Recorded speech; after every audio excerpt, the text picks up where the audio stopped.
So I'm Rose O'Leary and it's Dark-Fi. I'm Manu and I'm an independent researcher and also contributor to Eth Barcelona. I'm the founder of Doing Good. How's Eth Barcelona so far? Yeah, super nice. You know, it's amazing to see like the Lunar Punk, Solar Punk synthesis coming to light within the space. You know, much more balanced, harmonious energy than the purely solar punk vibe that was, you know, that was the conference last year. So I'm very grateful for that. I completely agree with that. I think that both narratives are complementary to each other.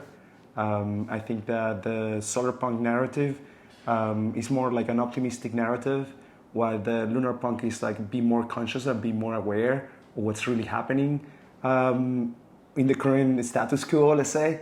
And I think both are necessary. Manu, can you tell us a little more about kind of how you decided to incorporate the Lunar Punk narrative into Eth Barcelona? Yeah, for sure. So it all started actually by me calling Rose at one point and telling her that I thought that some of the ideas of lunar punk or the way that they're being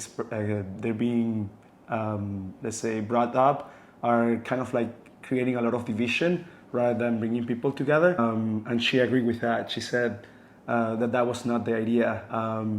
And when we talked, we realized that we had way more things in common, and actually that we should be allies and that we should be working together. I believe that we both came to similar conclusions, that we think the future needs to be spiritual, needs to be bringing the human element into it, and yeah, I think that's where the common ground is, and that's why I believe incorporating the two narratives is very important. Rose, we have you here as our Lunar Punk representative. What can anyone do to become a little more Lunar Punk? I would encourage everyone to adopt anonymous communication technology. Like, become more aware of the kinds of data that they're giving up day to day, but also to become more aware, more broadly, of like the context in which they're involved in. I'm very inspired by the free software movement. And what I like about free software, proprietary software, is based off of users who don't know what they're used by the program. So they have no agency or control over the software. The software is actually controlling them. So free software is about correcting that power imbalance and making the users active agents like within that software paradigm.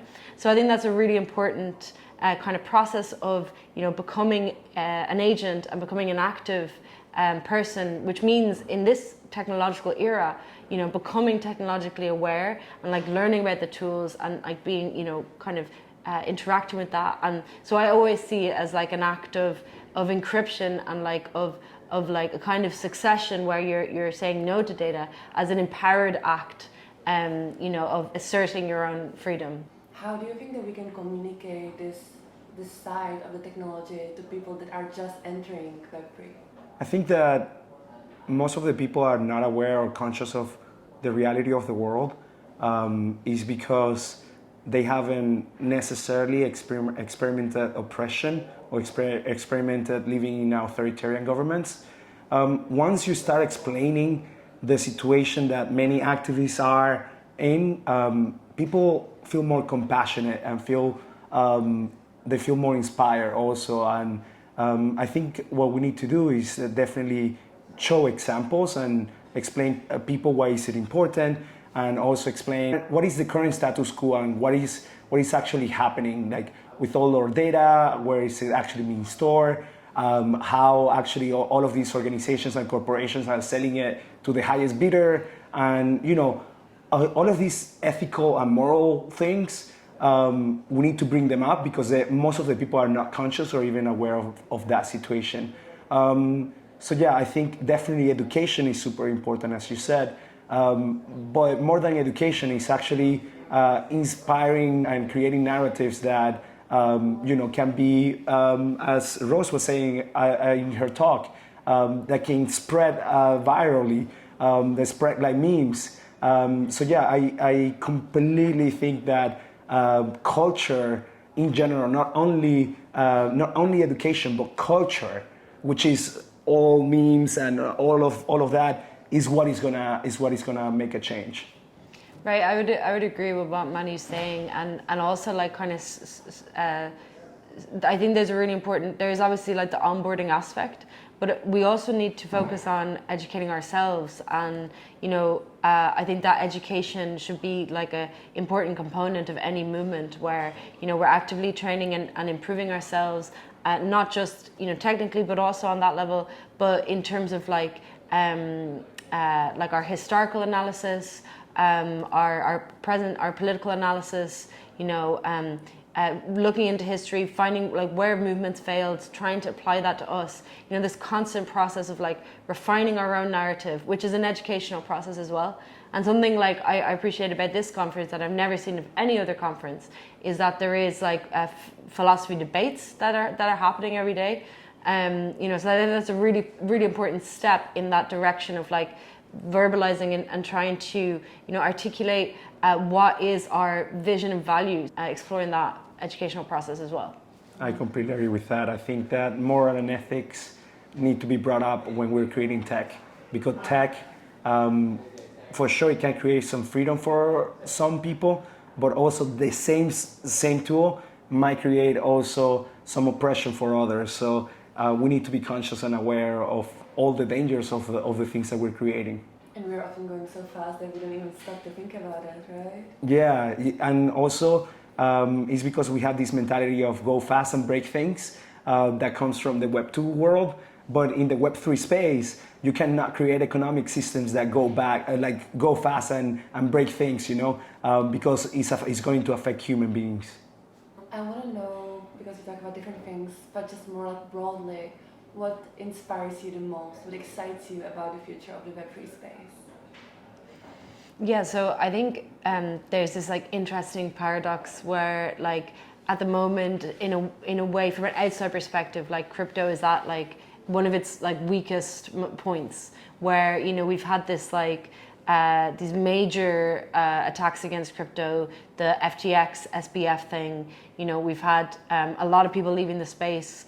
And in the media, the popular perception of crypto is that it's like it's just like a scam, and like it feels like everyone hates us, and it's very niche at the moment. So it's like it's our weakest moment, and yet at the same time, like the tooling, like we've been working for 10 years on peer-to-peer, self-sovereign, like autonomous infrastructure, and the tooling is always getting more sophisticated, and it feels like we're just at the cusp of some like revolution in peer-to-peer technology, which is like really just about to unfold. So it's like this, both like the extreme potential and like the extreme kind of vulnerability of crypto at this time. I think it's an interesting moment. I think what inspires me the most is definitely that people are coming together in difficult times.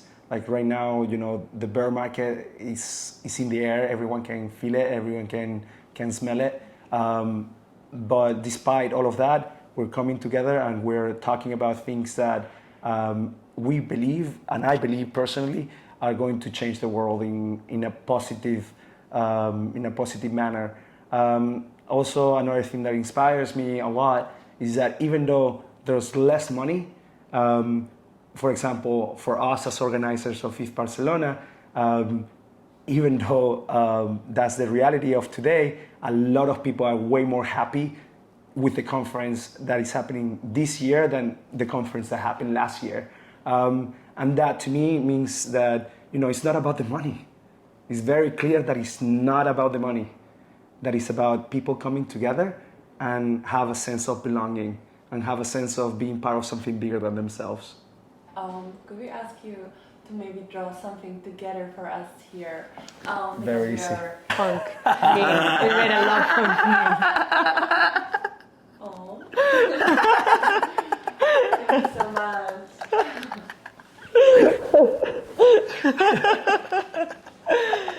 What is love punk and why should we learn about it or know about it? I've been just asking a lot of people what they think about the word love punk. because personally I don't want to define it. And why I don't want to define it is because I want people to imagine it. And actually, I started asking Rose one day, hey, what do you think about love punk?